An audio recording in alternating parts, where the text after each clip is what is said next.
আমাদের বিএনপির ভারপ্রাপ্ত চেয়ারম্যান জনাব তারেক রহমানের নির্দেশে আমরা সারা বাংলাদেশেই জেলা বিএনপি এবং তার সকল অঙ্গ সংগঠন অলরেডি মাঠ পর্যায়ে নেমেছে। প্রায় 2 মাস হলো এটি চলমান রয়েছে। 31 দফা রাষ্ট্র গঠনের যে মেরামতের যে দফা রয়েছে সেটি নিয়ে আমরা মাঠে নেমেছি। এখন আমরা সিরাজগঞ্জ জেলা বিএনপি আমরা অলরেডি প্রায় 2 মাস হলো আমরা বিভিন্ন ইউনিয়ন ওয়ার্ড থানা পর্যায়ে আমরা শুরু করেছি।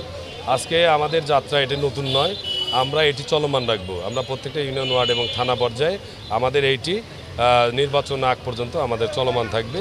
আমরা একটি মেসেজ দিতে চাই, জনাব তারেক রহমানের যে নির্দেশনা, এই 31 দফার যে যিনি যে রাষ্ট্র মেরামতের যে অবকাঠামোর যে শর্তাবলী দিয়েছেন সেটি হলো যে নতুন বাংলাদেশ গঠনে অন্তর্ভুক্তিমূলক আপনার বৈষম্যহীন এবং সম্প্রীতিমূলক একটি বাংলাদেশ গঠন করার জন্যেই তিনি 31 দফা কর্মসূচি দিয়েছেন। এবং এই রাষ্ট্র মেরামতের যে দফাগুলো রয়েছে এর মধ্যে তরুণ প্রজন্ম এবং বর্তমান যে প্রজন্ম আমরা যারা মুরব্বী পর্যায়ে রয়েছে, যারা মা বোনেরা রয়েছে এবং অন্তর্বর্তীকালীন যে সরকার রয়েছে, তারা যে সংস্কার চান, মনের যে চিন্তা চেতনা আছে সেইটি বাস্তবায়নের লক্ষ্যেই এই 31 দফার মধ্যে কিন্তু সব কিছু নিহিত আছে।